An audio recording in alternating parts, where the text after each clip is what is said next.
Honest J. Nowak. Oh yeah.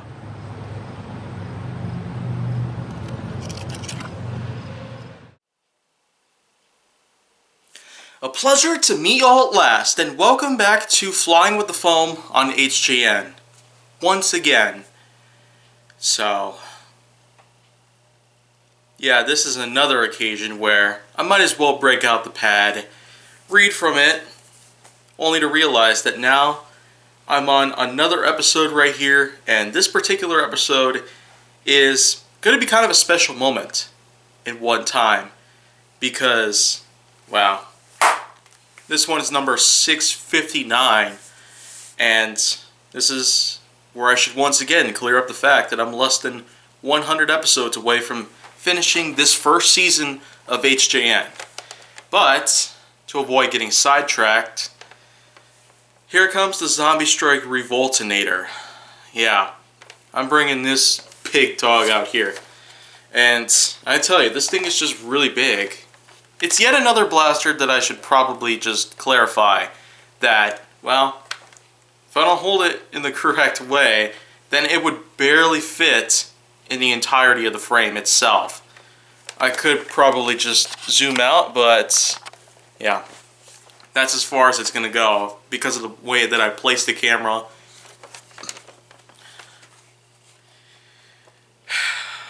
Because of the way that I had it placed on the floor, that's pretty much just how it's going to work out for right now.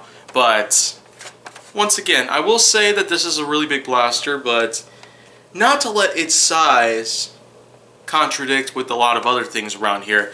This is certainly quite a nice blaster for what it is. A pretty darn good release from a couple years ago. And this blaster is in fact another Eclipse System blaster that happens to have its own specific sort of magazine in it, capable of fitting 18 darts. So, now it's up at the top all the way. This is basically what the clip itself looks like. Large number 18 is engraved in here. So this way you can tell that it's a magazine that can fit 18 rounds. And then of course putting it in is just self-explanatory. You got yourself a jam door on the side here. Not very much room for your fingers to go through, but at least it's right there where you need it the most. Then you have a couple tactical rails on here, like one on the top, which also doubles as a carrying handle on this part. Then you got one below the muzzle itself. And, well, there's also an adapter to put in a barrel attachment if you ever so chose to do so. But I probably tend to be pretty pure of some of these blasters, as they're already pretty big for what they are. And besides, aside from how long it is from stock to muzzle tip, which is a few feet, this blaster really doesn't need that much barrel ahead of it, because it could build up a lot of drag on the inside for the darts whenever they're propulsating out of this. But let's just say that because this is a motorized blaster, that could pretty much change the game for you. Depending on what kind of batteries you use, whether it be Rayovacs, Duracell, Trust Fires, or something else in general, the battery compartment is located right under this part right here, capable of fitting 4 AA batteries, which is very much like the Alpha Strike Fossa and several other blasters actually.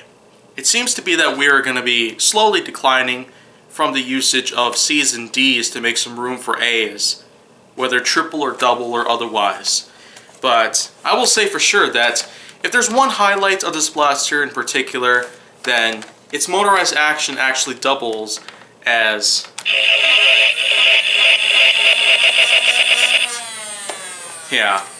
sound effects.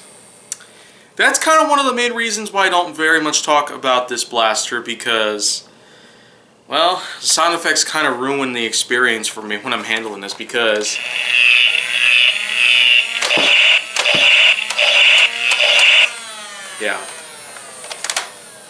this blaster really does have a lot of tendencies to jam up quite a bit. It might be because of how weak the spring is down below when pushing the darts upward, so this way they can get up to this point a lot easier. But otherwise, I'd say that this blaster really is something that I probably will worth mentioning a lot. But once again, aside from its usage of tactical rails, a barrel adapter, even though it's kind of unnecessary for this one in particular, its usage of motorized action, its large ergonomic profile, somewhat short puny stock, which honestly for me doesn't really, well, do much harm. And then of course you have the carrying handle on top and some impressive decor on the sides. Because this blaster is made to, I guess, feel like a Tesla cannon, even though it shoots darts, but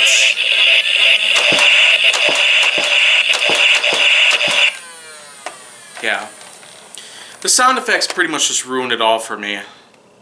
I don't really know if there are mods that do exist where you can basically cut off the wiring to the sound effects and the speaker framing, but in case there are anything like that, then I would very much like to know who exactly can do this sort of stuff. Because this is in fact much like the Star Wars Glow Strike blasters where they have sound effects in them, because there are Star Wars blasters and they do in fact feature the same sort of sound effects as those from the Star Wars films themselves. And this one I feel like really did try to go ahead and capitalize on those in particular, especially with the usage of sound effects in addition to its already occurrent motorized action. But it's not to say I don't like this blaster, because, well, that probably wouldn't be true in this case, but I will say for sure that the Revoltinator certainly has been something worth talking about every now and then, but I probably won't talk very much about it, because it is a zombie strike blaster after all, and I probably don't see too much potential out of something like this. However, there actually has been a new series that has started not too long ago where Hasbro is now utilizing the zombie strike lineup itself to have more blasters done with this sort of styling and this sort of usage of sound effects, pretty much. There were blasters involved like the Contractor, which also came out some time ago, that pretty much has its own sort of usage of sound effects, very similar to this. But I can't really be sure if it's ever going to grow as big as it is right now, with only one blaster pretty much being featured in there. And if the Revoltinator is in fact a part of it, then I don't really know how else to comment on it. But that's pretty much going to be it for right now. So if you want to see more, go down to my channel. Then make sure that you like, subscribe, comment, follow me on social media, and stay on the Hollywood side.